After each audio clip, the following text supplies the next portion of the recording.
Okay, I want everybody to go ahead and log into Blackboard. Show y'all some of the things that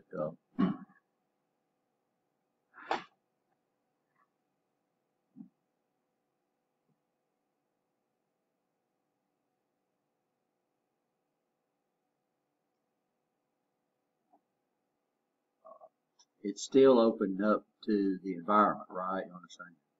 So I don't know if y'all was in there the other day, but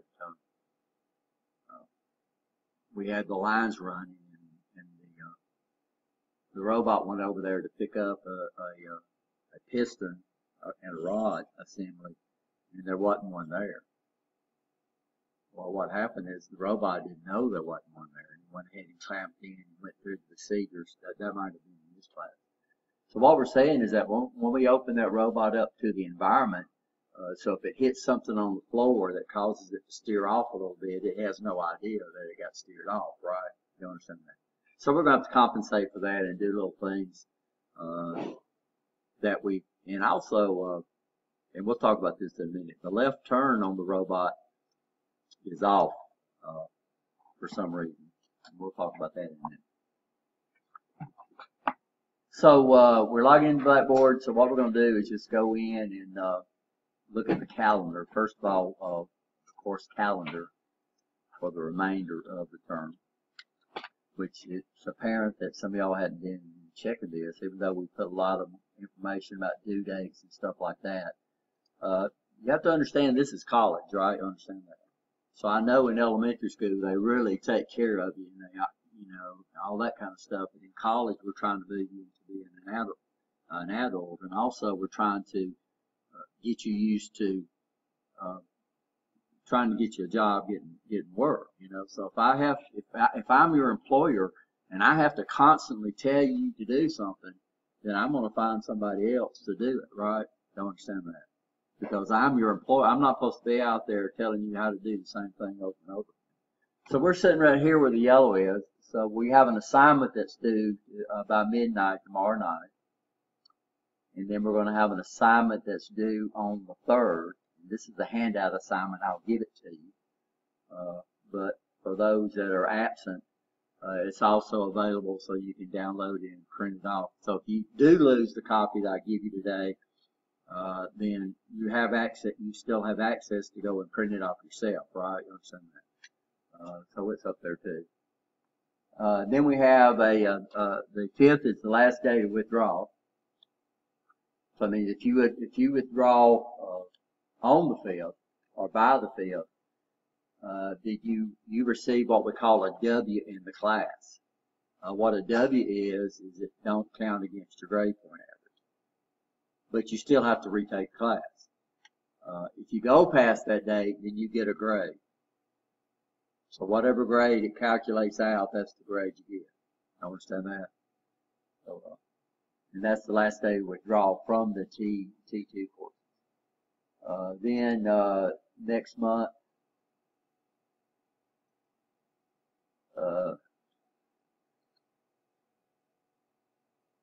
the last assignment is due. Y'all have already received the email from the college.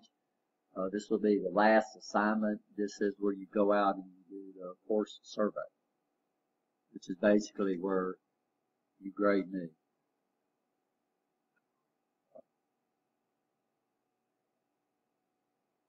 And then our final exam will be on the 12th. So this last assignment is due before the start of class. So before you can take test 3, you have to have that survey done. If you come in here and you haven't done the survey, you're still going to have to take test 3, but you'll get 0 on the assignment. I'm sorry, you're still going to have to do the survey before you take test 3, but you get 0 on the assignment. You understand that? And the email for the course surveys went out probably 2 weeks ago. I don't know if y'all read y'all's college email or not. If you don't read your college email in my classes, you're going to be hurt you, right?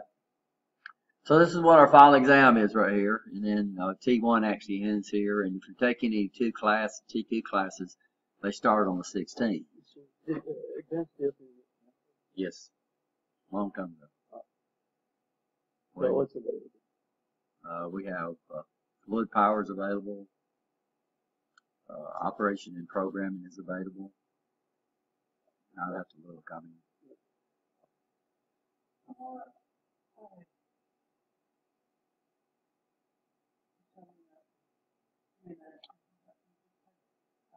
yeah, some people think there's a break between T1 and T2. T1 and T2 is part of one semester, right? You understand? So you just continue on. I've had that happen more than once where people go, well, I thought we had a week off between semesters. And I say, yeah, you usually do get a week off between semesters, but this is not between semesters. All you're doing is changing classes, right? You understand that? So this class will end, this will be the last day of class right here. 12. Oh, I remember now. You mentioned the final. Will there be any kind of, you let us give a review for the final by chance? No, yes. All the final is, well, yes and no, but all we do on the final, and I explained this the first of the semester, it's just questions off the other 3 tests, questions off the 3 tests. So you got a copy of the final. Not only the review, you got a copy of the final. All you don't know is which questions I'm going to choose to put on the final. So all you have to do is just go back and do what? Right here called what? Previous tests, and just go back and take those previous tests. If you do great on those things, you'll do good on the final. If you don't want to go and study for it, and that's studying for the final. I don't know how much better a review that could be to you. And that's all we're trying to do. And with the final is we're not trying to make you fail the course. All we're trying to do is what? Make you go back and review all the stuff that we did. The only thing you don't know is which question I'll choose. And what that'll do is because I can't put 200 questions on the final. I could. And I do that all the time, by the way. Somebody will ask me how many questions on the final. I'll say 200. And they go, 200. No, I tell you what. Motor controls must have that 80. Yeah, it's less than 100. So we use most of our time in your class with either lecture or some new lab or something. I know that I have to finish my lab 5, just the last part. Is it just say after class, or is there other? Yeah, that's about it right now. To finish the labs on the gray robots, you're just about going to have to stay after class. I'm here to 1:30, so I know the class gets out at 12:45. So y'all are more welcome to hang around. Normally, all our office hours are on Friday, but the way it's worked out this semester is they've had us doing something every Friday. Every Friday.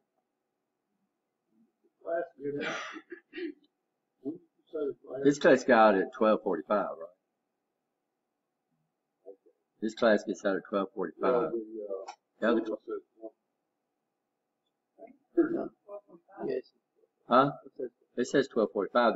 The other class you're taking with me gets out at 1:30. This class gets out at 12:45. Yesterday I told my wife to get up there. She sat out there. Yeah. I don't know if I'll ever do it. Yeah, it's like me, guys. I do that all the time too. I get the 2 classes confused. But this class gets out at 12:45, and the other class you're taking with me, Gary, gets out at 1:30.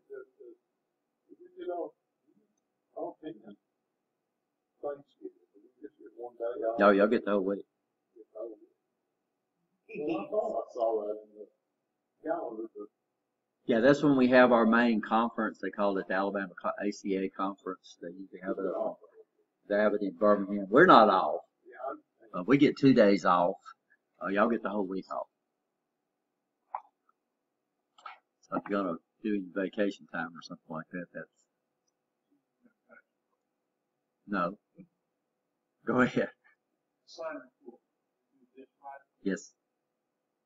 Now, if you've already done it, that's fine. I mean, I think that's the safety checklist for robotics. By the way, it's not, huh?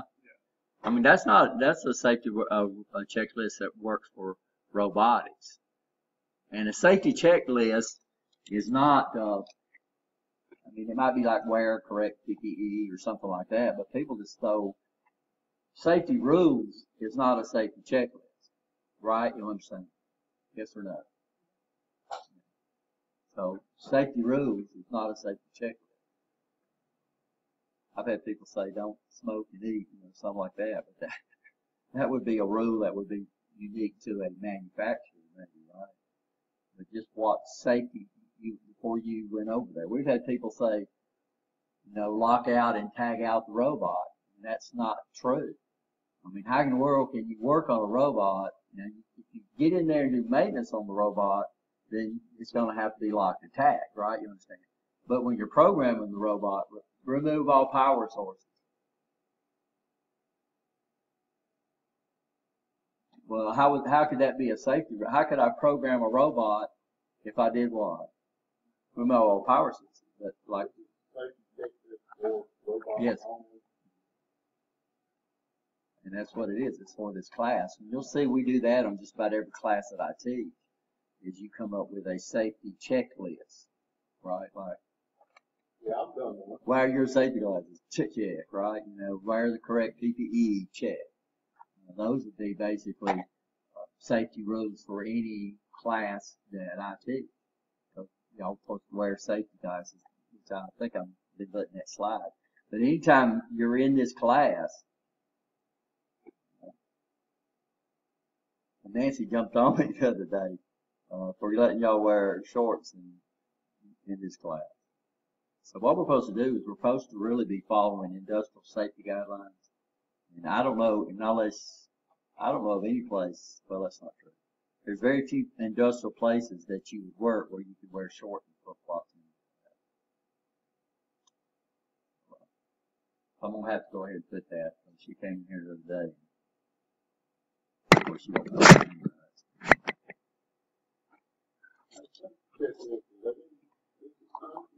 It's in assignment 4, right? In 4, it's the safety checklist. Yeah. Work well, safety check. Yeah, and you type them in. All you do is click on that, and it'll pop up a thing, and you can type them in. And I'll go in with that. What does it say, leg?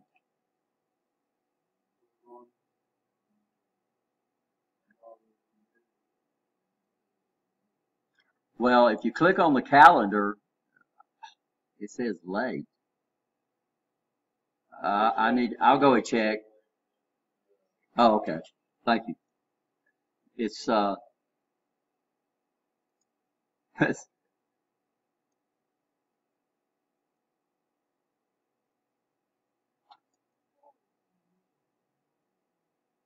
it's probably still got the due. See, oh, here we go. I'll just take that.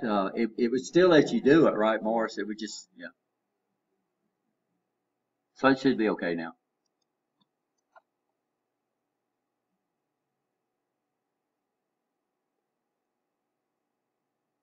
And these are homework, right? Y'all understand that? Okay, so that's the calendar.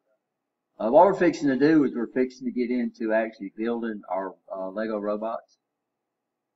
And what we'll do is we'll let everybody do it on their own. That way. So the documents for the Lego robot is you'll be getting inside the kit is a book that gives you the assembly instructions. And what we're going to do is everybody is going to build the same robot. That way I can grade it, right? You understand? One of the main things that employers look for is people that can follow instructions. And so this is what we're doing in this lab. Everybody builds the same robot. And then I'll have mine up here, so if you get confused, you can come in and you can look at it. The robot that everybody's going to build is this robot right here.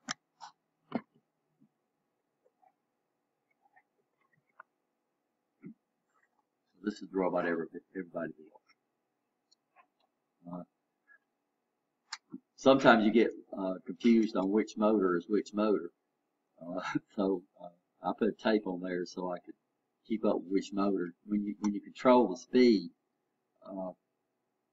what I like to do is run each motor individually, and then I can trim the speeds to make sure the motor follows the right path I want to. That's your call. This is, so it's got 3 servo motors on it. We're going to use 2 for drive. And then we got this idler wheel in the back that keeps it from setting down the rear, right? Then we're going to use one of our servo motors, and we're going to hook up, we're going to construct the gear assembly according to instructions, and then we're going to put a club on the end of this. I need to change this off, by the way. This has been modified. I'll put it back into the right condition. We're going to put a sound sensor on it. We're going to use all our sensors: the sound sensor, the ultrasonic sensor, the optical sensor, which is we're going to use it as a diffuse sensor. Then we're going to put the limit switch, which they call a tactical switch, back here in the back. So that way, if we run up anything, so this is the operator for the limit switch right here. The motors and the sensors are going to be hooked up just like you did in the sensor lab, but it'll tell you where to hook them up. And this is the robot or the final product that we'll get through it. Now, when it comes time to compete, then it's up to you how you modify your robot. You can leave it like it is, which is fine. Everything that we do can be done like it is, right? You understand? Or you can modify it to compete your robot or to win the competition. And we'll give out a prize for probably the first 3 spots. And we'll bring the prizes out, let y'all see them. And what we do is we don't say this is for first place. What we do is we let the first place person choose which prize they want, and the second place and the third place. The third place person gets what's left, right? Makes sense? So this is a robot we're going to build. And of course it gives you detailed instructions to build it. And this manual is inside your, the manual is inside the kit. But there's also a version, available here. It's going to be in course content. And it's going to be in reference material.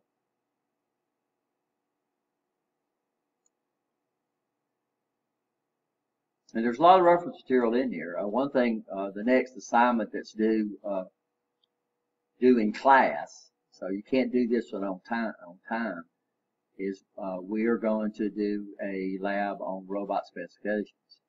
Originally, when we started doing the lab, we just let y'all open it up. Y'all could go out and find all these robots on the internet.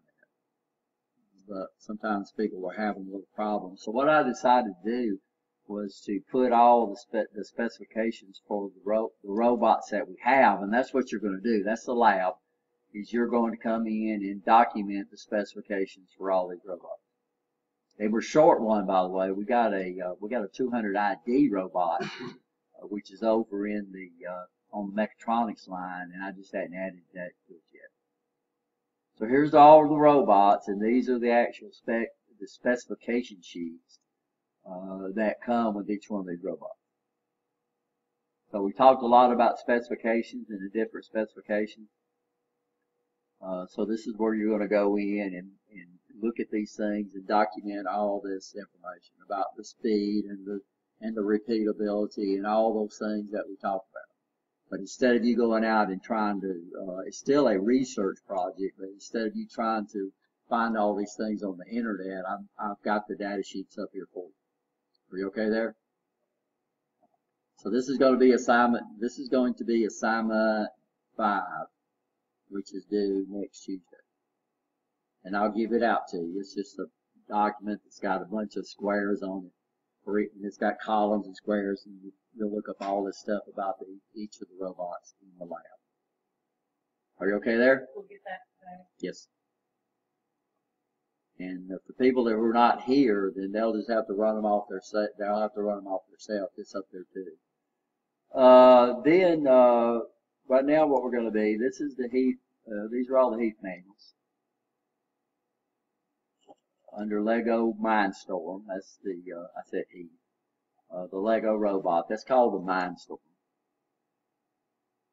And this is the builder's guide. So this is what you'll get inside the kit. So there's a hard version of this inside the kit.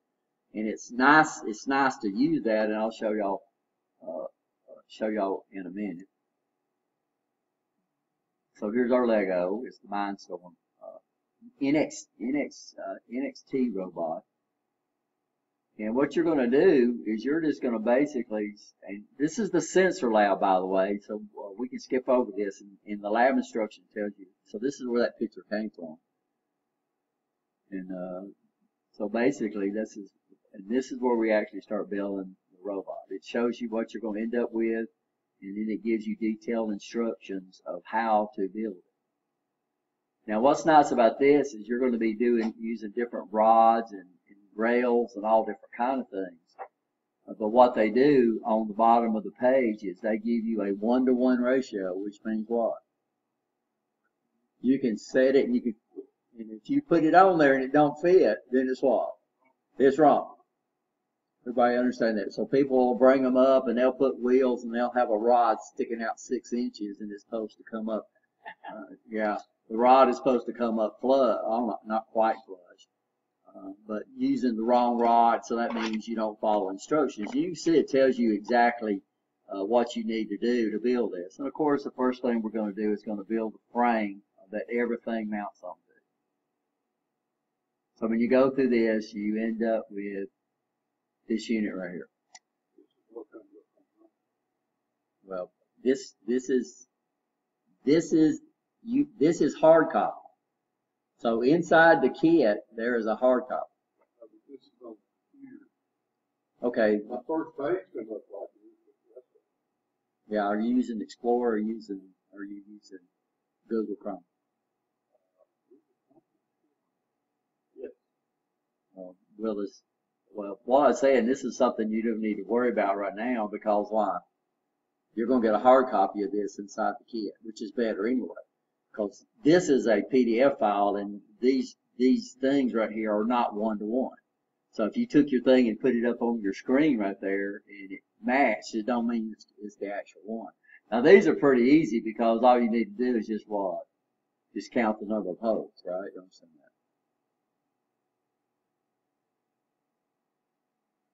that? Okay, and then you'll end up with this guy.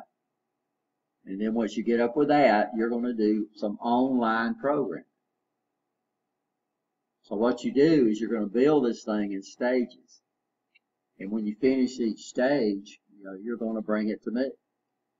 And I'm going to verify that it's built correctly up to that point. And why do I want to do that? Because this has happened too, where they build the whole dang thing and it's not built right, and it's something that was part of the first part, right? You understand? And of course, then what do you have to do? You have to take it apart and build it right. So what we do is we verify that it's built right as you go along. To verify the construction, what we're going to do is we're going to use what we call online programming. And I told y'all in class, the online programming capabilities of the robot, because it don't have much memory in it, is very, very, very limited. In fact, the way it goes is right down the line. It goes motion, and this block is left blank. So you have motion, or you got motor, then this would be sensor, motor, sensor, and then you got several options out here. You can either cause the program to loop. So what do you think this thing will do? You know what looping programs do? They just do what? They keep going. Or you can stop. That's the only 2 options you got. If you don't need a motor, then you leave that motor blank. If you don't use a sensor, you leave that block blank. So you can't go motor. It goes what? Motor, sensor, motors, sensor, and then this last one is you either loop it or stop it. That's the only 2 options you got out there. If you don't use the motor, then you leave the motor block blank. So what this guy right here says, I don't know if you ever see it or not. This is closed loop. So this says move forward what? 5 revolutions. Y'all can see the 5. It's hard to see on this. And you have no real control over which motors. These are going to use these 2 motors right here, which are hooked up to port B and C. Now, when you get into the NXTG programming language that we looked at the other day, you can not only specify which motor, but you can specify the motor speed. You can run one motor, two motors, all three of them, right? You understand? This, you can't do that. Okay? Y'all understand that? What? This means it's going to turn, it's going to drop back, it's going to rotate, it's going to go backwards. Now, backwards is relative to the way the motors are mounted. Right? You understand that? So what we're saying is that the way the motors are mounted, if I built one and flop these motors around, then the motors are going to turn the same direction. But I'm almost sure these are oriented right. I can't remember. We can see. So what would happen is this would drop back and do this and turn, and it would stop one motor and it would turn the outside motor 2 revolutions. So it's going to go back and turn. Now, how far it turns depends on how many revolutions you do. In the NXTG programming language, we can specify revolutions or we can specify degrees. So I can move it back 5 degrees if I wanted to. You don't have the option here. You either can run it unlimited, which means it just runs until something happens, or you can run it a number of revolutions. Are we okay? Then what you do is then you're going to start adding sensors. So what they do is they show you what it looks like, what it should look like when you're finished, and then they tell you how to build it. That makes sense? And so this tells you how to build it. And then you put an online program. And so motor, this is unlimited. So what it's going to do is it's going to sit there and spin around until it hears something. What does that look like? Microphone. Looks like a lollipop. Microphone. So it's going to just sit there and do what? Spin until you clap your hand or something. And then what is it going to do? Then it's going to start spinning backwards until you do what? Clap. And then what is it going to do? It's going to start the loop over. Now, one thing that's not, and another thing that they don't allow us on online programming is to set the sensitivity of the sensor. So on the NXTG, which is the programming language, you can select the sensor, but you can also select the sensitivity of the sensor. And this gives us problems because every one of these sensors cannot be exactly right. So that means they're not exactly the same, and that's why we have a sensitivity. So even those sensors in the lab, I might trip one with one might trip with that little old screw turned half on it. One of them might be 3/4 because it's impossible for them to make these sensors exactly the same. So somebody's going to sit here and hook this up, and the robot's just going to go back and forth, back and forth, back and forth, back and forth. Because what it is the microphone is picking up the motors. And usually if you pick it up, it'll work okay. If you put it down on the floor, that's when it really starts making noise, when it's on the floor. And so if it goes back and forth, back and forth, back and forth, what's happening is that the microphone is picking up the robot. And if I was going to do this program offline, I could set the sensitivity, but we can't do that. So if you got that problem, just pick it up and then clap it. Don't try to hold the wheels from the top. Now, the one thing that they don't do that is when they show how to assemble the rest of the robot, they drop off what you just did. But you're not going to drop off what you just did because you're going to end up with a completed robot. I don't like that they did that. So here we got the microphone attached, and here they're going to show you how to attach the ultrasonic sensor. Well, what did they leave off? Well, they left off the microphone. But you're not going to take the microphone off, right? Do y'all understand what I'm saying? Yes or no? Well, what you're going to do is you're going to build this. So I put this on to start off with. Now this says I take that off and put that on there. Well, now my robot doesn't have that on there anymore. So what I'd end up with, I was end up with a robot that had nothing but this on the back. But when you finish, you're supposed to have a what? A constructed robot, right? Y'all follow me? So what I'm saying, even though it don't show the microphone on this, you're going to leave the microphone on there. And then add this.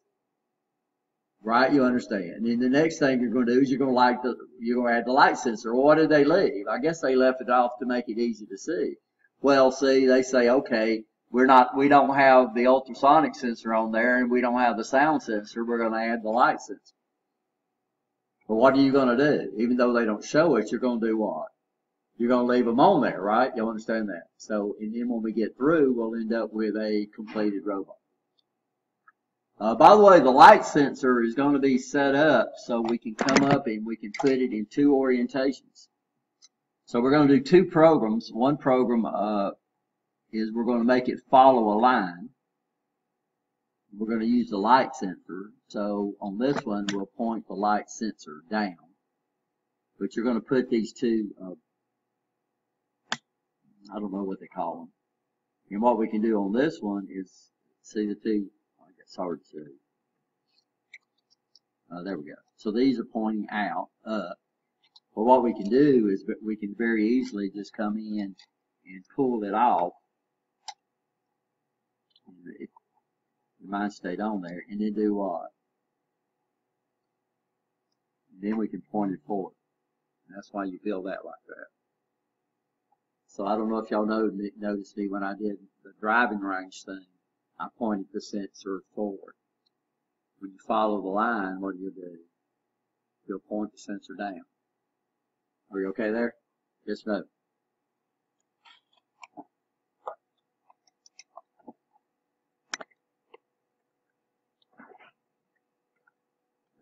Oops.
So when you first turn your brick on, you get your main menu, right?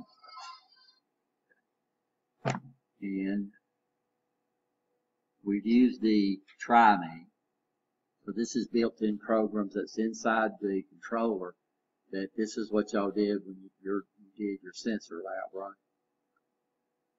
Then we have this one. You need to stay out of this. This is where you can go in and configure the controller. This is Bluetooth configuration. You need to stay out of that. So they've got programs. They got programs on the internet where you can really, literally run the motors and everything from your iPhone, which is pretty neat. Then we have the view. So the view is a real important one. So this is where we can actually go and see the outputs of our sensors. So you looked at that where y'all did the ultrasonic thing you're supposed to do. You looked at view. So we use these to calibrate our sensors. So if I wanted to use my ultrasonic sensor to get within a certain distance, well, I could go over there and put my robot at that distance. And then I could look at the output of the ultrasonic sensor and see what it had at that distance, right? You understand? And then I would know where to put my sensitivity in my program. So we'll show y'all when we go over there and calibrate. So y'all saw the white line over there. Y'all can tell what we're going to do. So we're going to, one of our programs we're going to do is to make our robot follow that white line over there.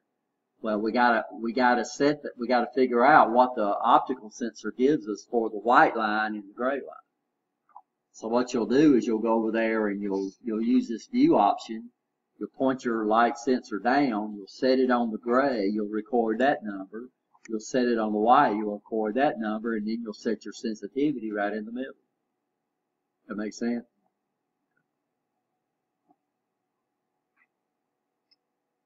We're not going to use this one, and this right here, it says NXT programming. This is what you'll use for online programming. So if I come in here and I click on this, then it says please use. So here on the NXTG programming language, it's going to come up and use the ports for the default sensors. I mean, just like you hooked them up. But I think I showed y'all that you can put any sensor on any port and just reassign that sensor to that port. Online programming don't let you do that. So it's going to make sure that you have these sensors hooked up in a certain order. And then here we go. So this is online programming. So there's my little blocks that's available to me. And how many do we have? 5. The last one don't count because it's a stop. You see that we got 2 options in that last one. We can either stop it or make it loop. And then what it gives me, I'm in my first block, and the only thing available to me is motor commands. So this is move forward 5. Okay, so this is move forward unlimited. Okay, and then it automatically did what? And you'll see it went to the what? Next block. Now the only thing available to me is I can leave it empty, or I can do what? Or I can put a sensor in there. I'm going to put the touch sensor. And then it's right now I can do another what? Then I can do another motor command. Here I'm going to go back 5.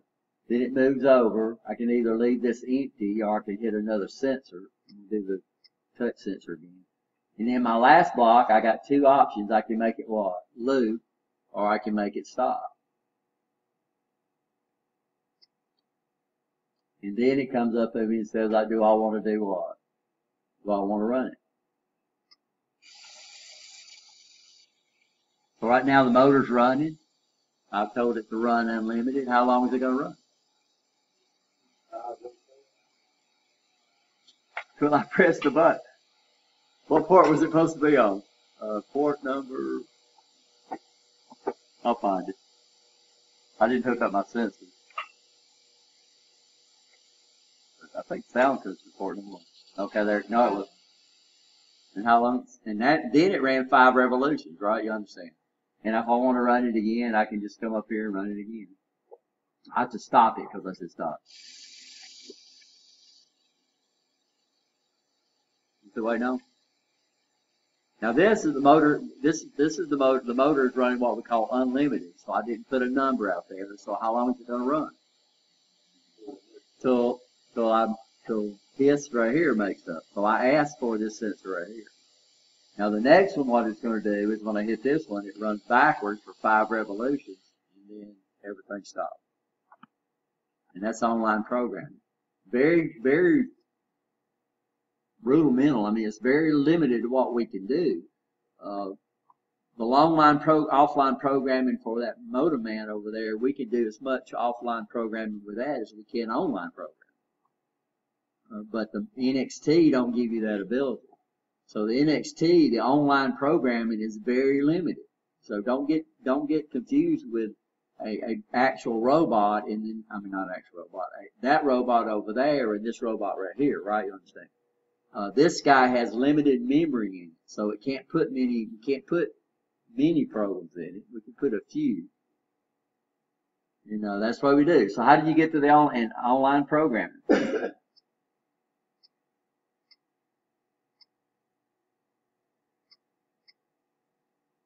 So there's my sensors. So all you do is main menu, right? You understand.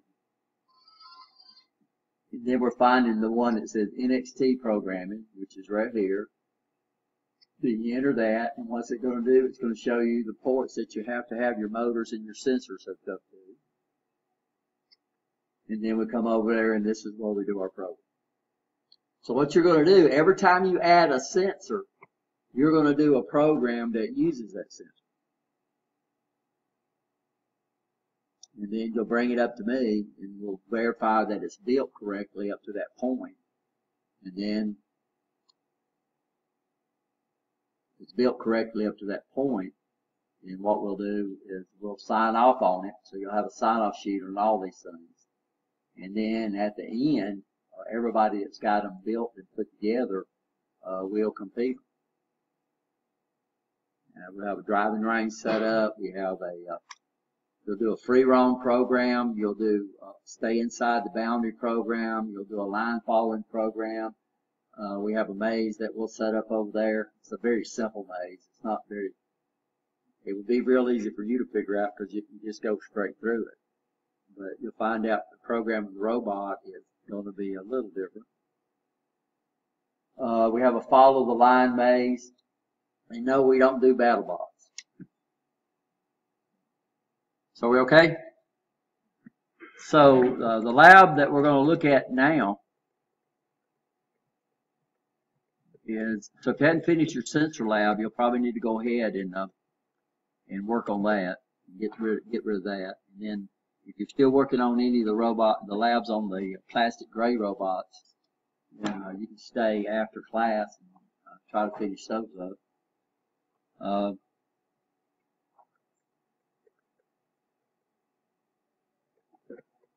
So the first lab that you'll do is you're going to do an inventory lab. So what we're going to do is we're going to inventory the kits.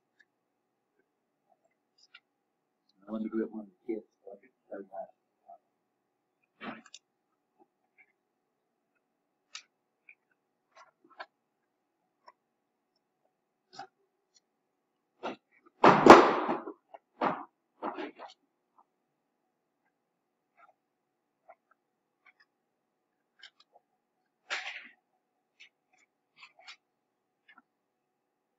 So these are educational kits. If you went out and bought the Lego kit, the actual Lego kit, you would get a lot more.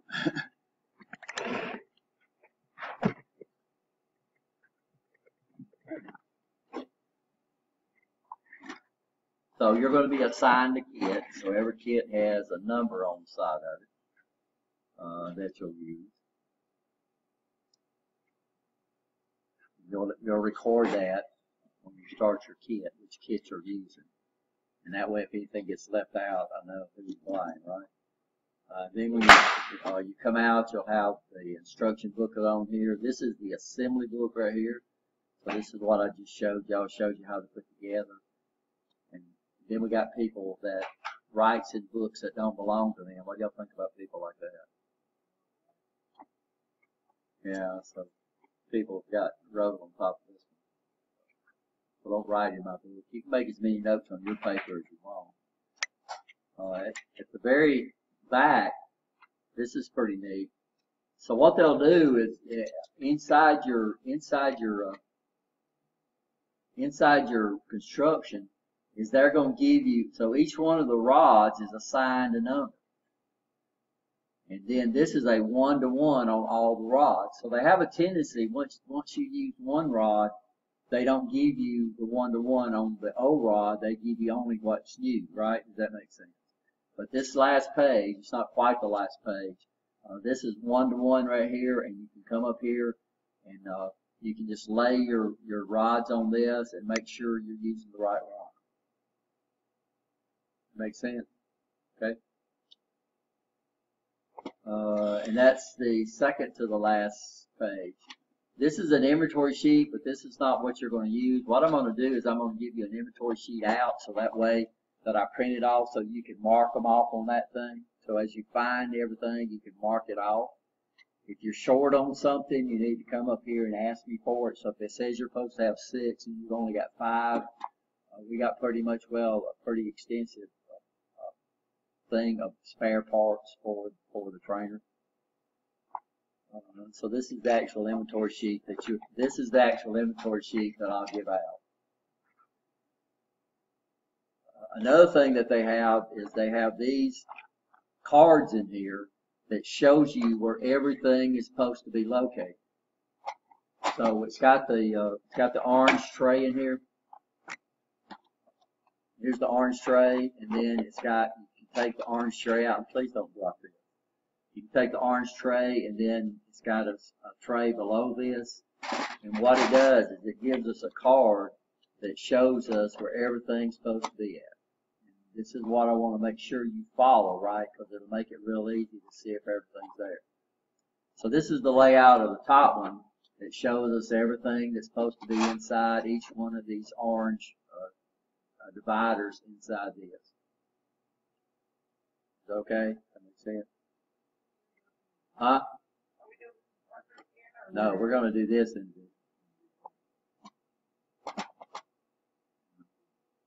we have plenty of kits. We're not doing the class day and nights. We've got plenty of kits, so everybody can do their own. Which is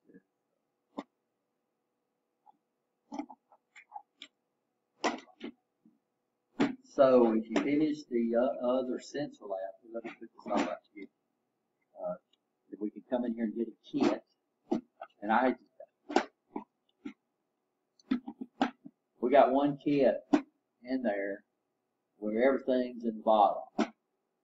So what happened is that whoever used it last they didn't check the inventory.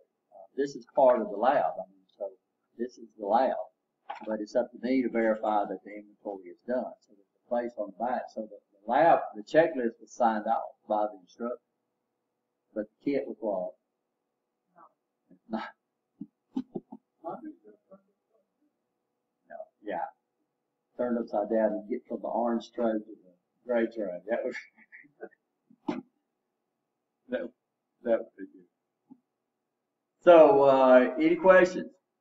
Oh, and we'll talk about it later on. So with this one, we're going to use online programming, and then what we'll do is when we get some people start getting toward the end of getting it built together, then we'll have another lecture on a little more that we can do with the offline programming, that NXDG programming language, that little old straight line program that you wrote, and we'll talk about loops and decisions and that kind of stuff that we'll use.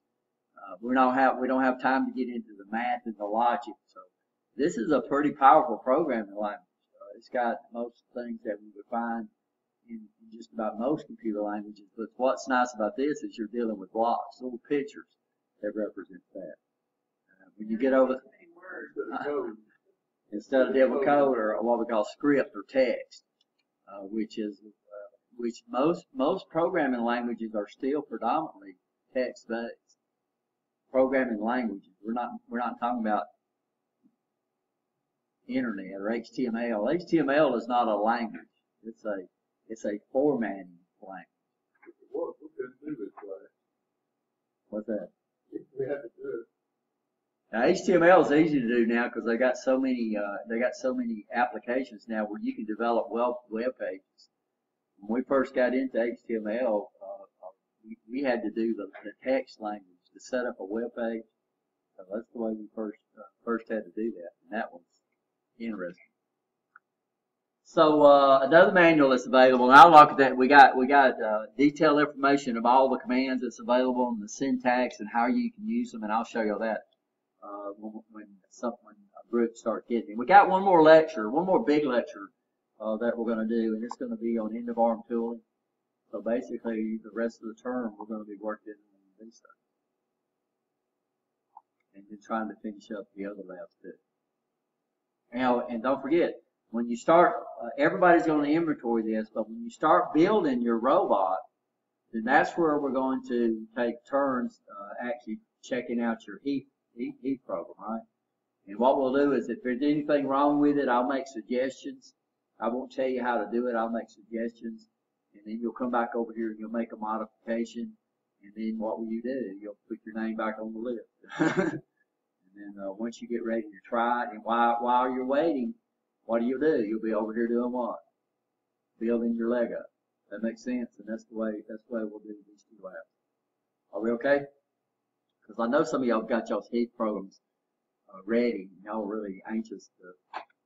I've been videoing my things. By the way, I like those new clips that you put out the other day.